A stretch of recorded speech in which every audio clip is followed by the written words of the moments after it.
Okay, so today we are going to fix this PSP battery. This is so trick that I'm using for 8 years now.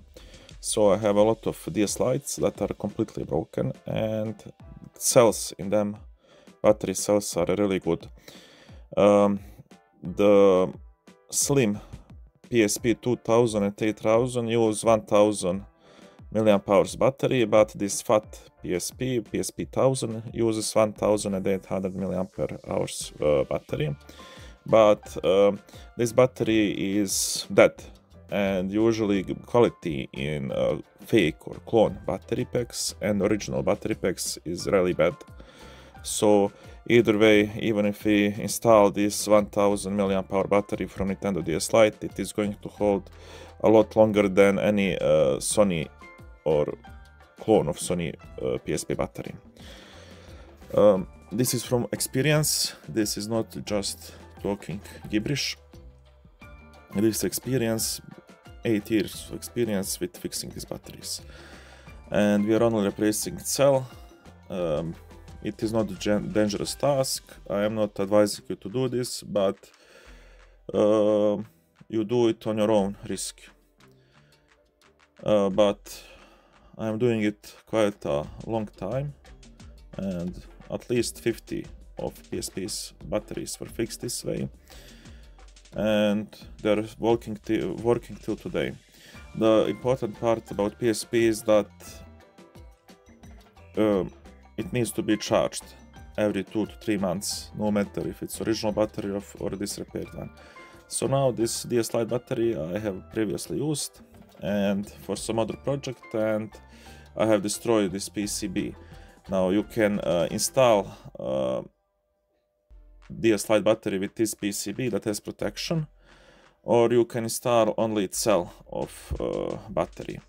In this case, I am going to try and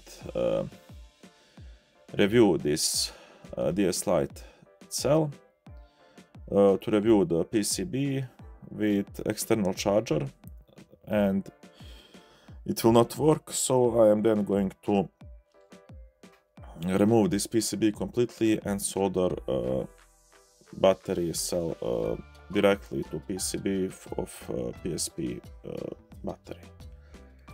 I am now testing voltage, and there is 0 volts. I am comparing batteries, and as you can see, Sony one is 1800 milliampere hours and DS Lite is 1000 milliampere hours. Now I am using external charger to charge the cell in order to charge it up to 4 volts in order to revive this PCB. But I think that I overcooked this PCB with soldering iron, so I am going now to completely remove it. Now polarity of the cell is important, and having multimeter is a crucial part in this replacement.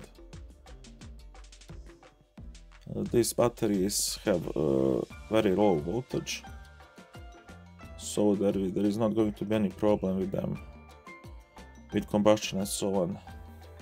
But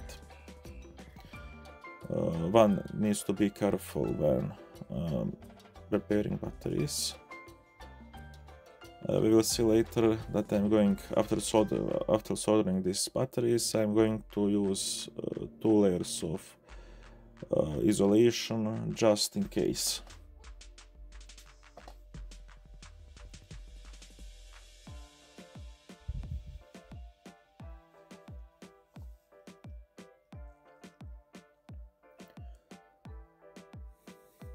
Now I decided to solder cables directly to strips instead directly on cells, because I don't want to heat the cell, and if I heat the strip it will cool down relatively fast, and I will avoid damaging the cell. So I am adding fresh solder to the battery and to the strip probably nickel cadmium strip or something like that, nickel strip. And after soldering cables to the strips, I am then going to add heat shrink tubing, and I'm going to isolate it with a sleeve for 220 volt cables.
I'm now looking for best orientation of this cell in order for this to be able to be installed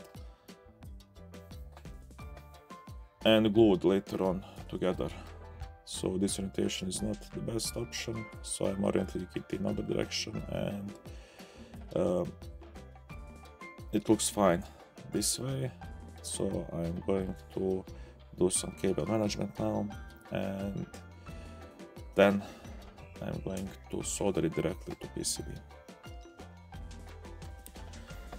Now I have noticed that this Nintendo DS Lite cell has a couple of protections. One protection is directly on strip, on a nickel strip. It is some kind of fuse, and the other one is on PCB. And these DS Lite batteries, I only had one DS Lite battery that was defective, because it was under the water for probably a month or something like that. Whole DS Lite was under the water, so these DS Lite cells are very good, surprisingly good, compared to PSP cells. I had a problem with every PSP that I got. I had to replace cells. They were always broken, not working. Clone batteries usually had broken cells and broken PCBs. Some MOSFETs would heat and they would burn through the plastic.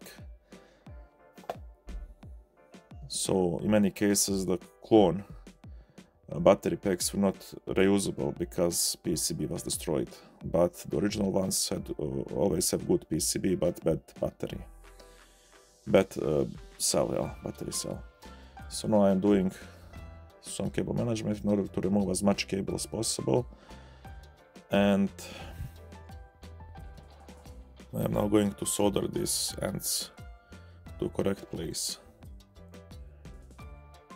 Now there is some room in this battery because it is 800 mAh smaller than the original one, but I am not going to add anything in order to fill that gap.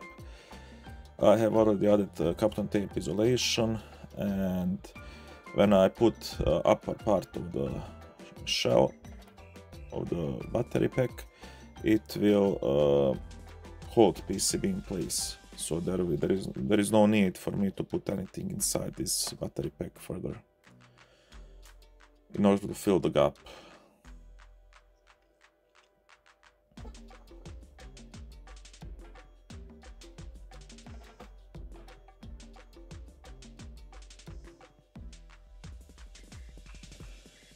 Now battery is at good voltage, and I am going now to temporarily assemble this and charge the battery directly on PSP, and we will see what's going to happen. I mean, we already know that it's going to work, but I am now testing it to see if everything will work fine. Now, PSP is immediately turned on, and it works fine.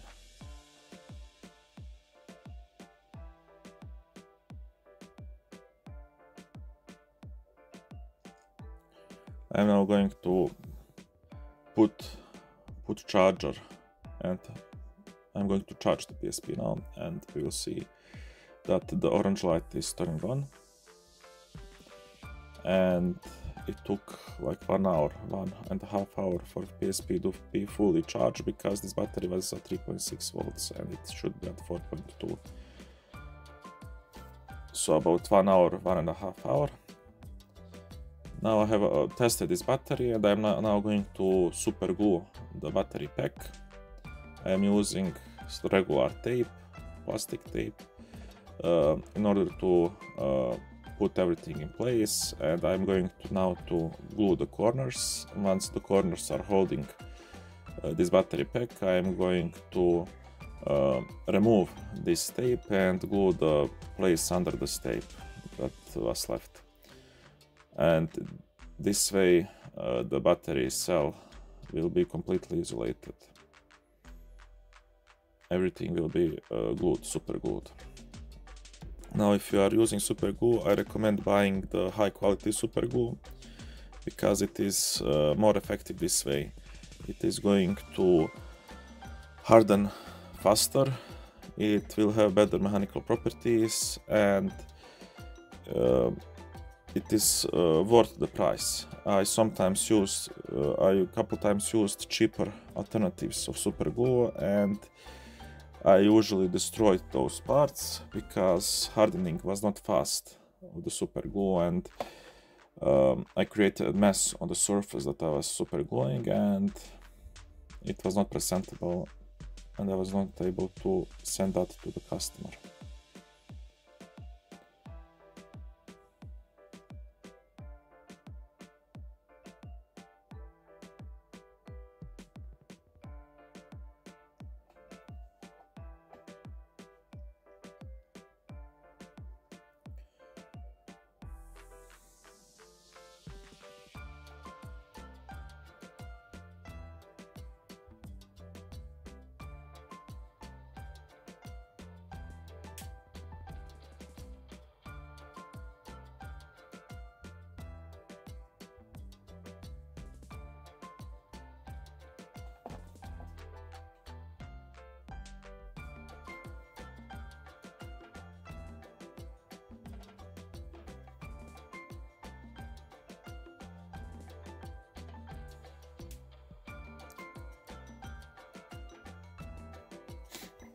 I'm now checking if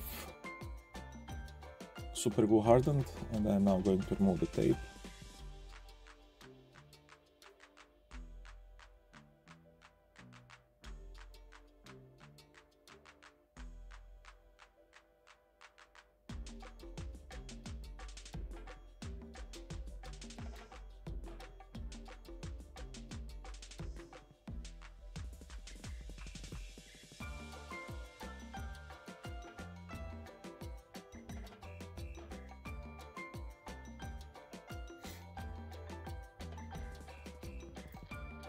I'm now adding super glue to the parts that did not have super glue,